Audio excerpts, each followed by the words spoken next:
Praise the Lord. परमेश्वर अच्छा है, वो भलाई का काम करने वाला परमेश्वर है। मैं प्रभु को धन्यवाद देना चाहती हूँ। जितने लोग यहाँ पर आज आए हैं, इतनी बड़ी मात्रा में सब आए, सबका प्यार है परमेश्वर के प्रति, सब प्रेम करते हैं, इसलिए मैं प्रभु को धन्यवाद देना चाहती हूँ। और आप सबको धन्यवाद देना चाहती हूँ, जितने भी मेरे सब्सक्राइबर है, व्यूअर्स है, जो भी मुझे यूट्यूब चैनल पे जुड़े हुए लोग हैं, मैं सबके लिए प्रभु को धन्यवाद देना चाहती हूँ। जैसे कि आज पाम संडे है और हम देखेंगे कि ये पवित्र सप्ताह जो परमेश्वर ने हमारे लिए दिया है, तो आज हम उसमें वही वचन आज हम देखने वाले मेरे प्रियो। तो आप सबको पता है कि हमेशा वचन देने के पहले मैं प्रार्थना से शुरुआत करती हूँ। तो आइए हम अपने सर को झुकाएंगे, अपनी आंखें बंद करेंगे। धन्यवाद देते हैं परमेश्वर, इस समय के लिए धन्यवाद देती हूँ प्रभु। आप अद्भुत और महान कार्य करने वाले जीवित खुदा है प्रभु। प्रभु आप आज इस जगह पे मौजूद हो परमेश्वर। हाँ प्रभु यीशु, जो भी परमेश्वर आज मुझे देख रहे प्रभु यीशु मसीह, उनके आंखें खुल जाए, उनके आत्मा खुल जाए और उनके कान खुल जाए, ताकि वो आपका पवित्र वचन सुने और जो वचन वो सुनेंगे उनके जीवन में 100 गुना फल लेकर आए प्रभु। और सबको प्रभु आज़ाद कर दो उनके बीमारियों से, कर्जों से, उनके परेशानियों से, घरेलू झगड़ों से प्रभु, उन्हें आज़ाद कर दो प्रभु। और सबको छुओ, आज सबको आशीषित करो। आज का वचन प्रभु हर एक के लिए प्रभु एक आशीष बन जाए प्रभु, उनके जीवन में वो 100 गुना फलों को लेकर आए। प्रभु यीशु मसीह के नाम से मैं मांगती हूँ, आप इसे सुने और दया से कबूल कीजिए। आमीन। इसराइल जो लोग हैं, इसराइल के लोग, तो उनके यहाँ एक प्रथा हुआ करती थी, या एक रीत है कि अगर कोई राजा रहता है, कोई राजा जब बन जाता है, तो उसको घोड़े पर या गधे पर बिठाकर उनके घर से राजमहल या मंदिर तक उन्हें लेकर जाते, जय घोष करते, जय जयकार करते कि हमारे लिए ये राजा चुना हुआ है। और फिर उसके पैरों को ये ज़मीन ना लग जाए, इसलिए नीचे लोग कपड़े बिछाते थे, या जैसे कि हम सबको मालूम है कि खजूरी की जो टहनियाँ हैं वो तोड़ के डालियाँ वो नीचे डालते थे, या कुछ पत्तों नीचे डालते थे, ताकि जो राजा चुना हुआ है उसके पैरों को वो ज़मीन न लगे या कुछ धूल मिट्टी न लगे, क्योंकि वो राजा है जिसे परमेश्वर ने चुना है। वो लोगों की सहायता करेगा, लोगों को सुरक्षा देगा। इसलिए लोग, इस्राएली लोग जब राजा को चुनते थे तो उसको वो बहुत आदर करते थे, उसको मान सम्मान देने की उनकी ये प्रथा होती थी। तो वो जैसे मैंने बताया कि घोड़े पर या गधे पर लेकर जाते थे। फिर हम देखते हैं कि यशायाह 1:3 के अनुसार गधा मालिक की आवाज़ को सुनता है या मालिक को पहचानता है। गधा जो जानवर है वो पालतू जानवर है, घरेलू जानवर है, उसे पालते हैं ना अपने घर में। हम टाइगर को पालेंगे क्या, शेर को? तो गधे को लोग पालते हैं, और गधा बोझा भी उठाता है, तो उस गधे को लोग पालते हैं। तो यशायाह 1:3 में वो लिखा हुआ है कि वो एक मालिक की वो आवाज़ को पहचानने वाला वो गधा है। आज हम देखेंगे मरकुस उसका 11वां अध्याय और दूसरी आयत से हम देखेंगे, मार्क 11:2 ऑनवर्ड। जब प्रभु यीशु मसीह अपने चेलों के साथ यरूशलेम में प्रवेश करने वाला था, तो यीशु मसीह ने अपने चेलों को कहा कि सामने वाले गांव में जाओ, और वहाँ पर अंदर जाने के बाद तुम्हें एक घर दिखाई देगा। घर के बाहर एक गधी है और वहाँ पे एक गधी का बच्चा है, वहाँ पे तुम जाओ। तो हम देखेंगे मरकुस उसका 11वां अध्याय और दूसरे आयत से हम देखते हैं, तो वहाँ पे लिखा है सामने के गांव में जाओ, यीशु मसीह ने कहा। और उनसे उसमें पहुँचते ही एक गधी का बच्चा, जिस पर कभी भी कोई नहीं चढ़ा, बंधा हुआ मिलेगा, उसे खोल लाओ। तुम जाओ, वहाँ पे तुम्हें जैसे मैंने बताया कि गधी और गधी का बच्चा दिखाई देगा, और वो गधी के बच्चे पे अभी तक कोई बैठा नहीं था, तो ऐसा वो गधा है, तो उस गधे को लेकर आओ।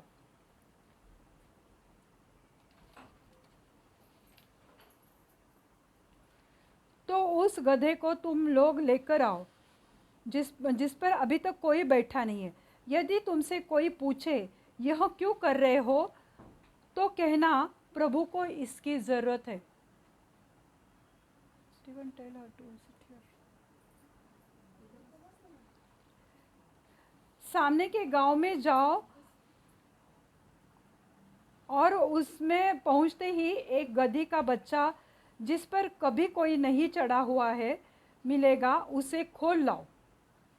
प्रभु ने कहा लोगों को, अपने चेलों को कहा, 2 चेले थे, उनको कहा कि जाओ और उन्हें जो गधी का बच्चा है उसे तुम, जिस पे कोई अभी तक नहीं बैठा है, उसके पास जाओ। और तीसरे आयत में लिखा है, यदि तुमसे कोई पूछे यह क्यों कर रहे हो।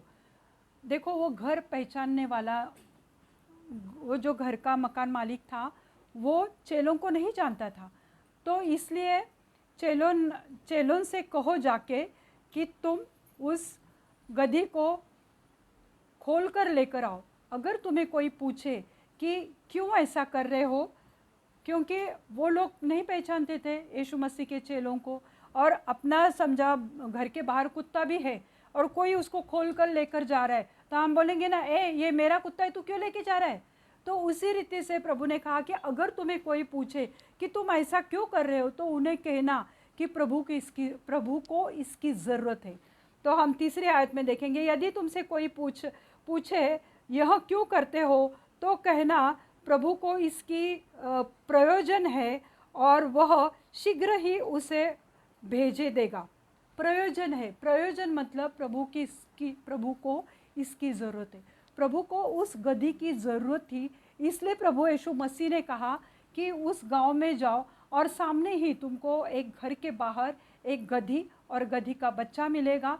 वो बच्चे को खोलो, और रस्सी से बंधा हुआ है, तो उसे खोलो, और अगर कोई पूछे कि तुम ऐसा क्यों कर रहे हो, तो उन्हें कहना कि प्रभु को इसका प्रयोजन है। प्रयोजन मतलब प्रभु को इसकी ज़रूरत है। एक गधे के बच्चे की ज़रूरत थी, जिस गधे पे कोई अभी तक नहीं बैठा हुआ था। देखिए, प्रभु को इसकी ज़रूरत थी। आज मुझे यही कहना है कि प्रभु को इसकी ज़रूरत थी। आज हम देखते हैं, जब भी हम परमेश्वर के पास आते तो हम हमारे ज़रूरतों के लिए आते कि प्रभु मुझे चंगाई चाहिए, प्रभु मुझे प्रमोशन चाहिए, प्रभु मुझे बाल बच्चे चाहिए, प्रभु मुझे बड़ा मकान चाहिए, प्रभु मुझे अच्छी पत्नी चाहिए, प्रभु मुझे अच्छा पति चाहिए। तो हम हमारे ज़रूरतों के लिए परमेश्वर के पास आते हैं। हम आते हैं परमेश्वर के पास अपने बाल बच्चों के लिए, अपनी फैमिली के लिए, और हम हमेशा प्रभु से कुछ मांगते रहते, क्योंकि ये हमारी ज़रूरत है कि प्रभु मुझे अच्छा भोजन मिल पाए, प्रभु मुझे अच्छे कपड़े मिल पाए। तो हमें प्रभु की ज़रूरत होती है। पर क्या मेरे प्रभु प्रियो, ध्यान से सुनो मेरी बातें, पर क्या मेरे प्रियो कभी तुमने प्रभु को पूछा कि प्रभु तुम्हें किस चीज़ की ज़रूरत है? क्या आज तक हमने पूछा है कि हाँ प्रभु यीशु मसीह, तूने तो मुझे ज़िंदगी बख्शी है, प्रभु आज मेरे शरीर में जो सांस चल रही, प्रभु ये सिर्फ़ और सिर्फ आपकी दया और कृपा से। पर प्रभु मैं आज प्रार्थना में बैठी हूँ, मेरे जीवित खुदा, मेरे ज़िंदा खुदा, तुम्हें क्या ज़रूरत है? तुम मुझसे क्या चाहते हो? मेरा घर है, मेरे बच्चे हैं, मेरी गाड़ी है, मेरा बंगला है, मेरी कार है, प्रभु तुम्हें किस चीज़ की ज़रूरत है? कभी तुमने पूछा कि प्रभु तुम्हें किस चीज़ की ज़रूरत है? हम प्रभु से कभी नहीं पूछते कि प्रभु तुम्हें किस चीज़ की ज़रूरत है। हम हमेशा हमारी ज़रूरतों के लिए परमेश्वर के पीछे भागते कि प्रभु मुझे ये चाहिए, प्रभु मुझे वो चाहिए। पर आज प्रभु यीशु मसीह ने उस गधे को मांगा, और प्रभु यीशु मसीह ने कहा अगर तुम्हें कोई पूछे तो उन्हें कहना कि प्रभु को इसकी ज़रूरत है। तब हम देखते हैं 8वीं आयत में लिखा है, तब बहुतों ने अपने कपड़े मार्ग में बिछाए और खेतों में से डालियां काटकर फैला दी रास्ते पे। लोगों ने देखा कि जब प्रभु यीशु मसीह को उस गद्दी पे बिठाया गया और प्रभु यीशु मसीह जब वहाँ से निकला, उसके चेले उसके साथ थे और लोग जुड़ते गए। धीरे धीरे धीरे इस्राएल लोग आने लगे, और जैसे उसकी सवारी चालू हो गई, जैसे प्रभु यीशु मसीह का वो प्रोसेशन चालू हो गया, तो लोग अपने कपड़े बिछाने लगे, क्योंकि राजाओं का राजा आ रहा है, गद्दी पे बैठ के आ रहा है, हमारा जिंदा यीशु मसीह है। लोगों की ये उम्मीदें थी यीशु मसीह से कि ये हमारा आने वाला राजा है, इसलिए लोग फटाफट खेतों में गए, डालियाँ फटाफट काटी ताकि वो गधे को भी वो ज़मीन या धूल मिट्टी ना लगे, और उसको लेकर जा रहे थे। जब मैं छोटी थी ना, तब मैं देखती थी, मैं बोलती अरे प्रभु, यीशु मसीह तो इतना लंबा चौड़ा, इतना बड़ा इंसान, और छोटी सी गधी पे क्यों जा रहा है। मुझे हमेशा ऐसा लगता था कि छोटी सी गधी पे वो क्यों बैठा है। पर गधा जो रहता है ना मेरे प्रियो, तो वो शांति का है, उसमें शांति रहती है गधे में। और गधा नम्र जानवर है, उसको बिठाएंगे तो वो उधर ही बैठेगा, वो बहुत नम्र है वो। तो इसलिए देखो, हाथी, घोड़ा और ऊंट युद्ध के लिए इस्तेमाल होते। जब भी युद्ध होता है तो युद्ध में हाथी को इस्तेमाल करते, घोड़ों को इस्तेमाल करते, पर गधों को कोई नहीं लेकर जाता है। तो इस रीति से गधों का इस्तेमाल युद्ध में नहीं होता है। और प्रभु यीशु मसीह जो खुद शांति का राजकुमार है, वो नहीं चाहता है कि लोग दंगे फसाद करें, लोग अपने जाति धर्म के लिए एक दूसरे को मारे पीटे, गला काटे। प्रभु यीशु मसीह ये नहीं चाहता है। वो शांति का राजकुमार है और वो हमसे शांति चाहता है, इसलिए वो गधे पे बैठ के आया मेरे प्रियो। तो मैं जब बड़ी हो गई और फिर मुझे धीरे धीरे पता चलने लगा कि गधा ये शांति का प्रतीक है या शांति को दर्शाता है, और वो एक नम्र जानवर है। इसलिए प्रभु यीशु मसीह ने चुनाव किया कि मुझे गधी पे मेरी सवारी लेकर जानी है, क्योंकि वो खुद हमें शांति देने के लिए आया। वो शांति बस एक 5-10 मिनट के, पल 2 पल की नहीं है, वो शांति तो अनंत काल की है, हमारे जीवन भर, और मरने के बाद भी वो हमें शांति देने वाला परमेश्वर है। पर आज ज़रूरत है कि हमें उस पर विश्वास करना चाहिए कि ये हमारा राजा है। और उस वक्त लोगों ने प्रभु यीशु मसीह पर विश्वास किया। 11:9 में लिखा है, मरकुस 11 और 9वीं आयत में लिखा है, जो उसके आगे आगे जाते हैं और पीछे पीछे चले आते थे, पुकार पुकार कर कहते जाते थे, होसन्ना, धन्य है वह प्रभु जो नाम प्रभु के नाम से आते हैं।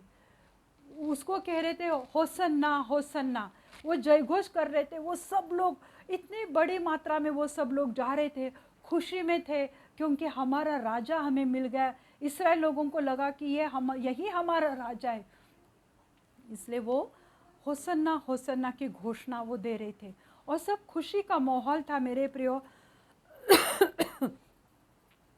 और यह वो लोग घोषणा कर कर के यरूशलेम के मंदिर तक पहुँचे थे। जैसे मैंने शुरू में बताया, जब राजा कोई हो बन जाता है तो उसे उसके घर से मंदिर तक गधी या घोड़े पे बिठाकर, घोषणा देकर, उत्सव के पर्व मनाकर लाते थे। उसी रीति से हम देखते कि प्रभु यीशु मसीह को भी लाया गया था। जकरिया उसका 9वां अध्याय और 9वीं आयत और 10वें वचन में हम देखते हैं,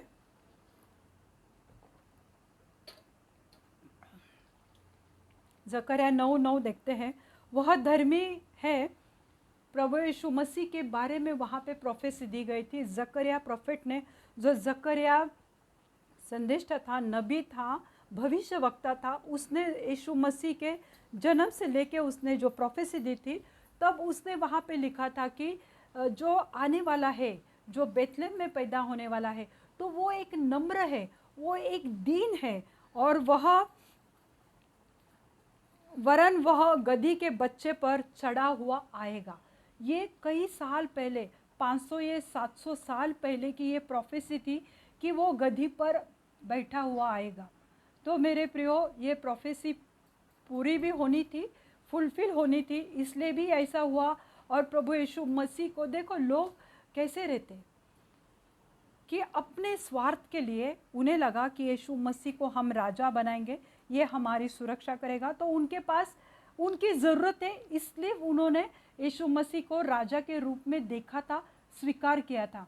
पर वही लोग मेरे प्रियो एक 4 दिन में ही पलट गए, और गुड फ्राइडे के दिन हम सबको पता है कि वही लोगों ने यीशु मसीह को मारा पीटा, उसके मुंह पे थूका, उसे जलील किया, उसकी निंदा की, और उसको मारते पीटते क्रूस पर चढ़ाया। वही सेम लोग थे मेरे प्रियो। जब उनकी ज़रूरत पूरी नहीं हुई ना, तो उन्होंने यीशु मसीह को मार डाला। आज प्रभु हमसे पूछ रहा है कि हमने कभी पूछा प्रभु यीशु मसीह को कि प्रभु तुझे कुछ ज़रूरत है मुझसे, तू मुझसे क्या चाहता है प्रभु? हम नहीं पूछते, हम हमेशा हमारी ज़रूरतों के पीछे भागते, इसके लिए प्रार्थना करो, उसके लिए प्रार्थना करो, ये ऐसा है वो वैसा है। पर हम शांति से बैठ के अपने घर में, प्रभु आज तू मुझे बता कि तुम्हें किस चीज़ की ज़रूरत है। हम ये बातों को नहीं पूछते मेरे प्रियो। और इसलिए यीशु मसीह ने नम्र स्वभाव के पालतू जानवर गधे का इस्तेमाल किया था। जकरिया 9:10 में हम देखते हैं कि वहाँ पे लिखा है, वह युद्ध के धनुष्य को तोड़ डालेगा और जाति जाति से शांति की बातें करेगा।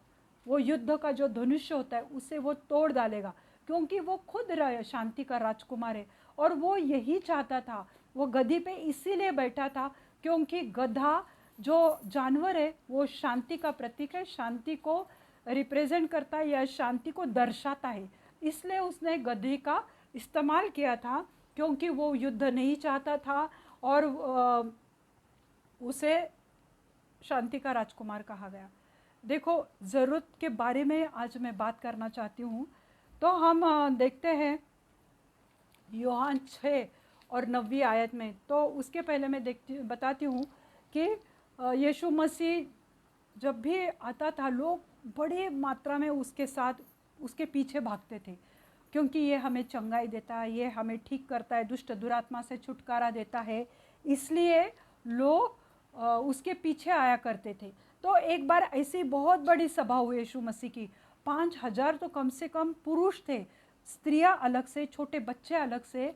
और इतने लोग जब उस जगह पे इकट्ठा थे, पूरी दिन सुबह से लेके दोपहर हो गई, शाम तक वो यीशु मसीह के साथ थे। और प्रभु यीशु मसीह के मन में एकदम प्यार उमड़ आया उनके लिए कि अरे ये लोग सुबह से कुछ नहीं खाए।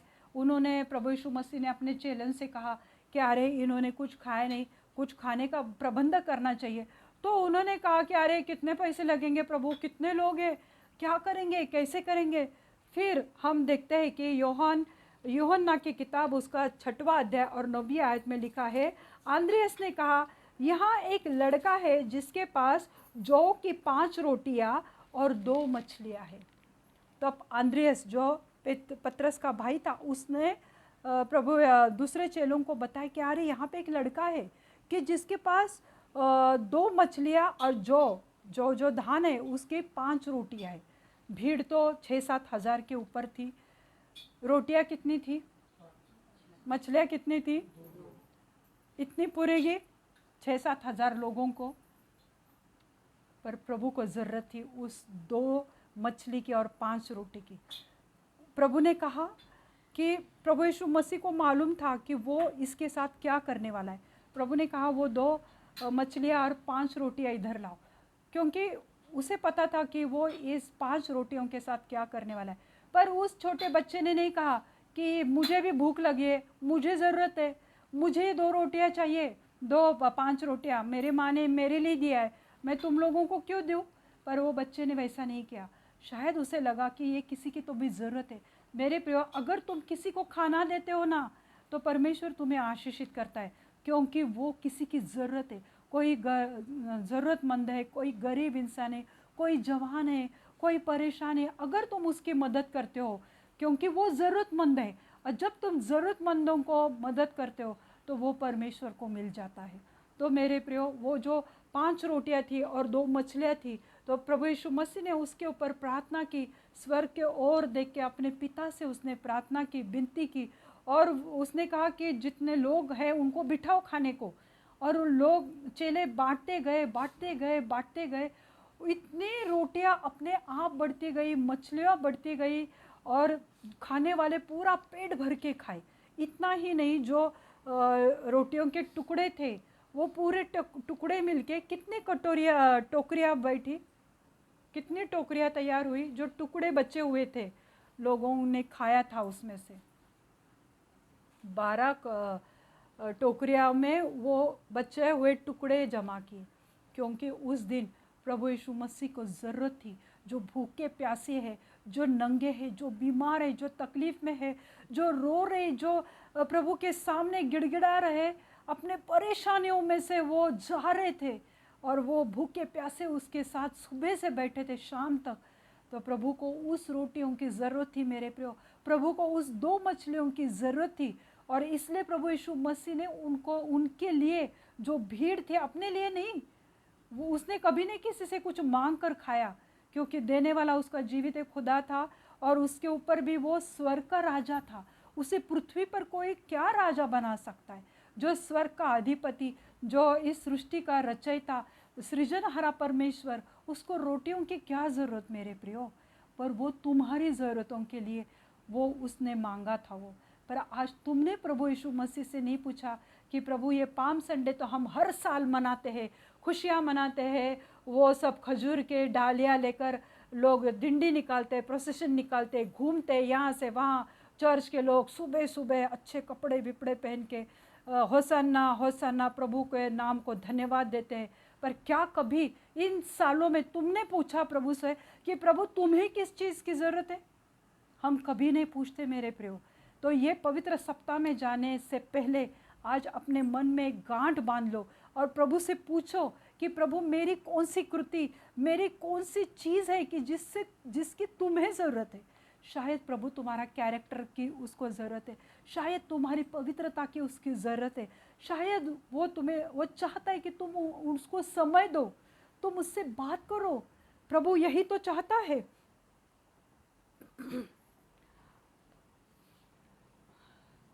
मसीह ने कहा कि मुझे इसका प्रयोजन है, जैसे मैंने पहले ही बोला। तो हम हमेशा, मेरे बच्चों को क्या चाहिए, मेरे बच्चों की फ़ीस भरनी, उन्हें यूनिफॉर्म लाना है, मेरे भाई को क्या चाहिए, मेरे बहन को क्या चाहिए, मेरी बीवी क्या चाहती है, बीवी इस रेजरेक्शन डे पे, ईस्टर पे उसे कोई अच्छे कपड़े चाहिए, उसके जूते चाहिए, ये चाहिए वो चाहिए। हम वही देखते हैं ना मेरे प्रियो। पर उन्हीं बच्चों पे हाथ रख के, उसी बीवी के सर पे हाथ रख के कभी तुमने पूछा कि हे मेरे जीवित खुदा, तू क्या चाहता है, तुझे किस चीज़ की ज़रूरत है? हम हमारी फैमिली की ज़रूरतें पूरे करने के लिए पूरा महीना भागते दौड़ते रहते। पर ये पैसा देने वाला, ये आशीष देने वाला जो जीवित परमेश्वर है, हम उसको कभी नहीं पूछते कि प्रभु तुम्हें किस चीज़ की ज़रूरत है। अगर प्रभु कुछ काम करने के लिए कहता है तो मेरे प्रियो पीछे मत हटो। अगर परमेश्वर तुम्हें समय देने के लिए कहता है तो पीछे मत हटो। हाँ प्रभु मैं हूँ, प्रभु मैं तेरे साथ बात करना चाहती हूँ। हाँ प्रभु मैं पवित्रता का जीवन जीना चाहती हूँ। हाँ प्रभु मैं किसी के लिए सहायता करने, क्योंकि आसमानी खुदा नीचे उतर कर तो किसी की सहायता नहीं करेगा।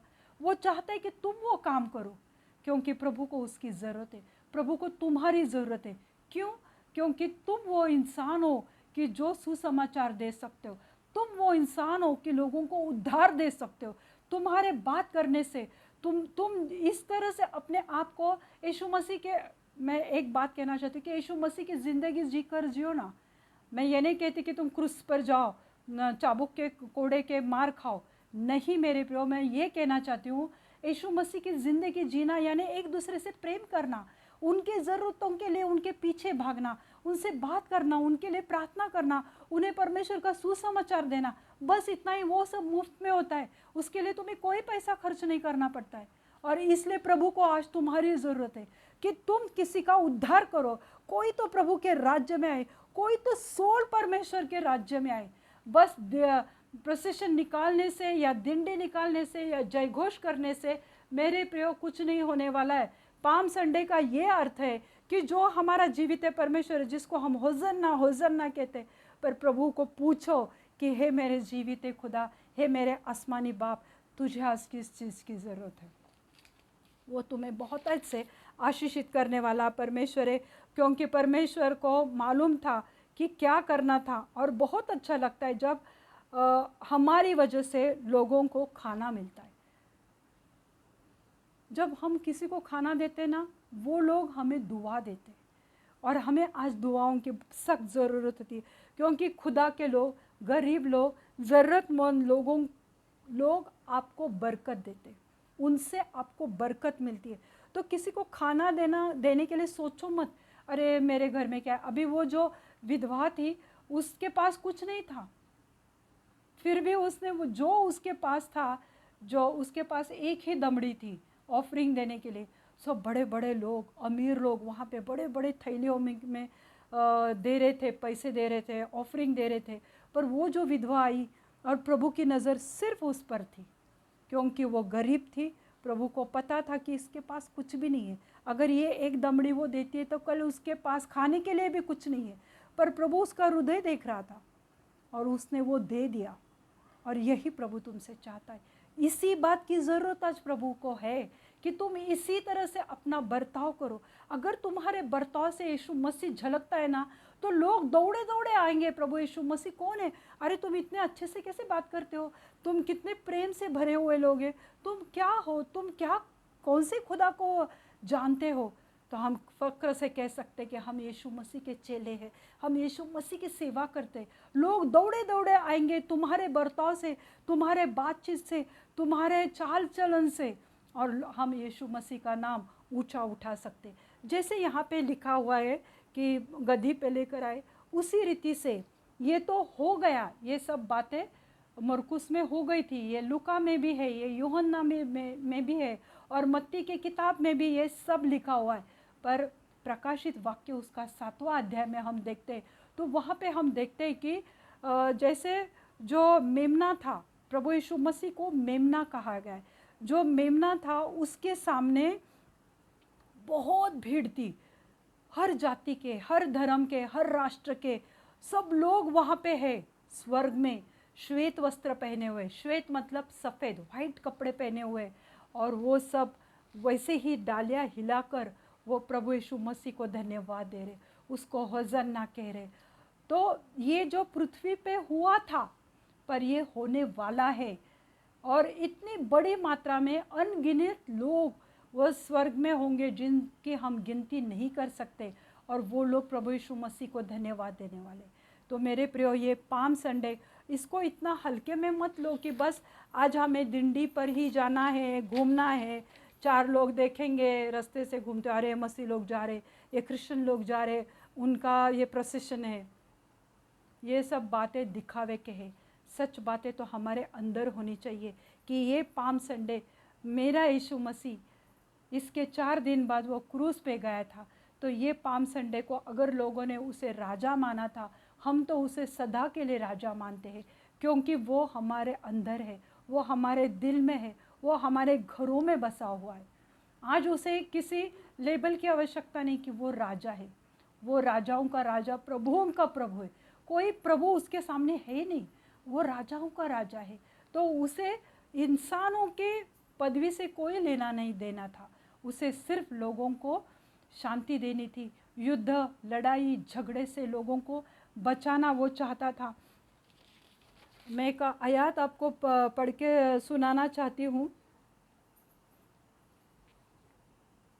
जकरिया जैसे 9:10 में मैंने कहा कि लोग 11वें वचन में लिखा है कि यो लोग युद्ध कला भी भूल जाएंगे, युद्ध कैसे करना है वो भी लोग भूल जाएंगे, तलवारें वो अपने घर में रख देंगे।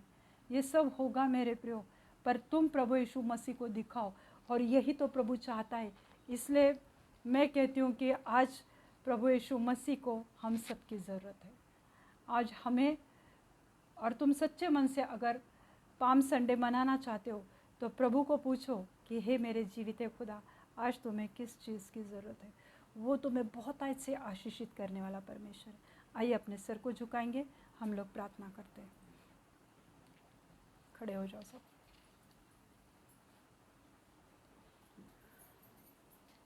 धन्यवाद देते हैं परमेश्वर, धन्यवाद देते यीशु मसीह, आप जीवित खुदा है प्रभु यीशु मसीह, आप सच्चे परमेश्वर हो प्रभु, आप राजाओं के राजा हो प्रभु। लोग अगर आपको होज़ाना होज़ाना कहते हैं, लोग आज लोगों ने उस वक्त आपको ऊंचा उठाया था प्रभु, पर 4 दिन बाद वो सब बातें भूल गए मेरे जीवित खुदा।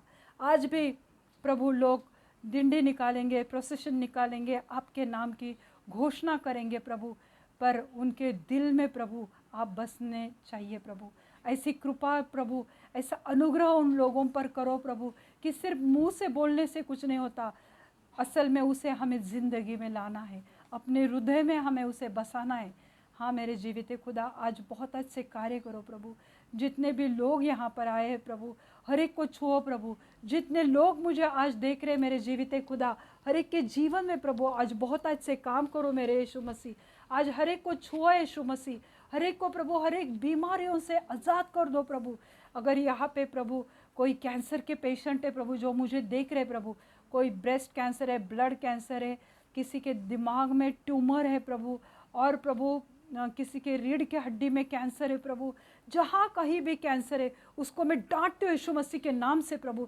इसी वक्त हर एक के शरीर को छोड़ के निकल जाए यीशु मसीह के नाम से प्रभु। अगर कोई रेडिएशन ले रहा है, केमोथेरेपी ले रहे हैं प्रभु, उनको भी प्रभु आप चंगाई से भर दो प्रभु, और उन्हें वो बीमारी से पूरी रीति से आज़ाद कर दो प्रभु, क्योंकि आप इसी के लिए इस पृथ्वी पर आए प्रभु। प्रभु मैं प्रार्थना करती हूँ हर एक डायबिटीज़ शुगर के पेशेंट के लिए प्रभु, उनकी बीमारी उनके शरीर से निकल जाए हमेशा के लिए यीशु मसीह के नाम से। हर एक के डायबिटीज़ के लेवल नॉर्मल करो यीशु मसीह के नाम से प्रभु। हर एक बीपी के प्रॉब्लम को मैं डांटती हूँ यीशु मसीह के नाम से प्रभु। प्रभु हर एक का बीपी नॉर्मल हो जाए यीशु मसीह के नाम से प्रभु। हर एक थायराइड के पेशेंट को मैं आपके पवित्र लहू से ढकती हूँ प्रभु।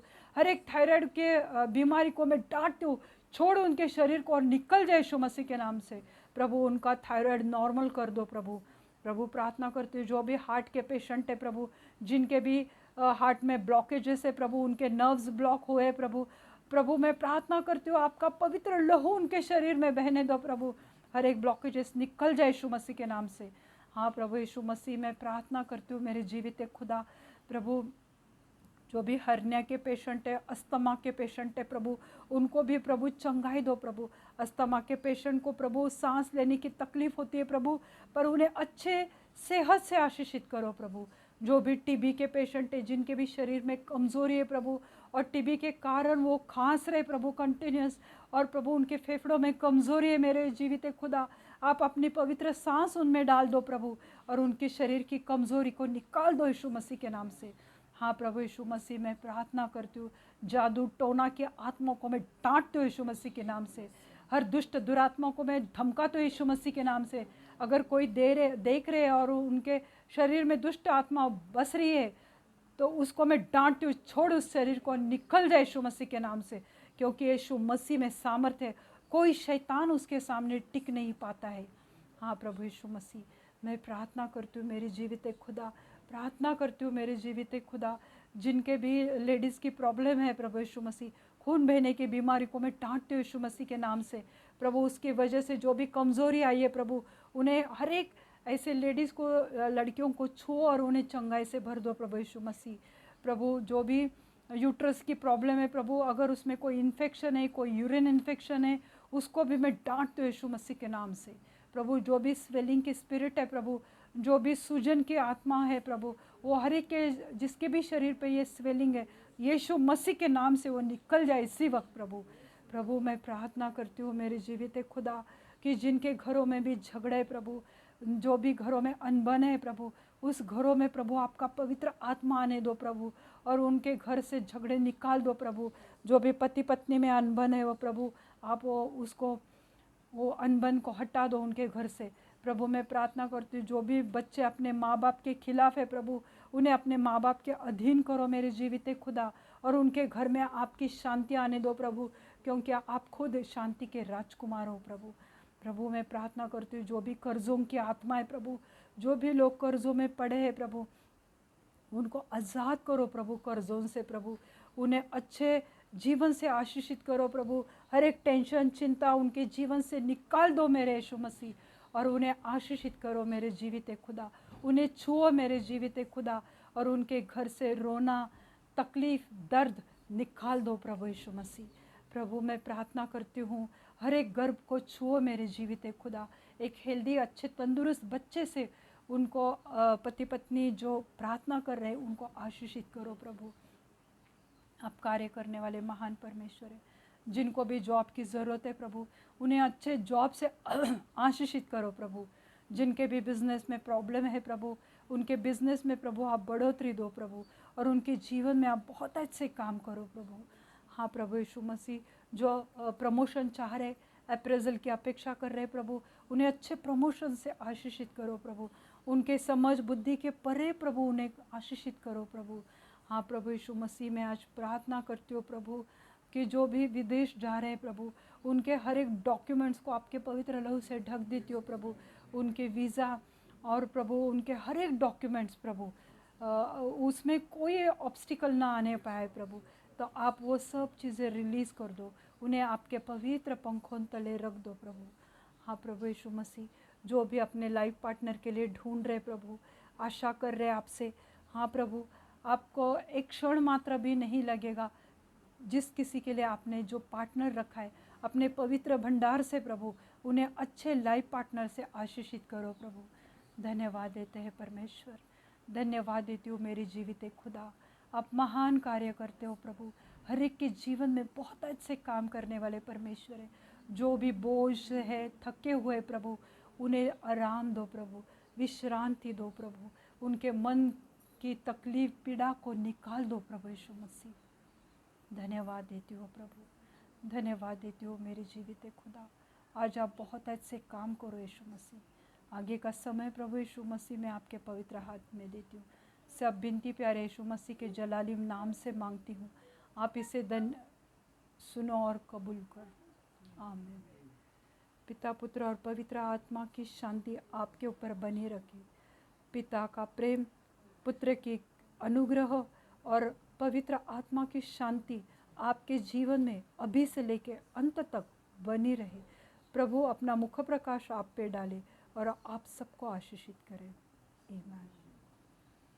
आपने अपना समय दिया, इस वचन को देखा सुना, इसलिए मैं आपको धन्यवाद देती हूँ। God bless you all. Thank you.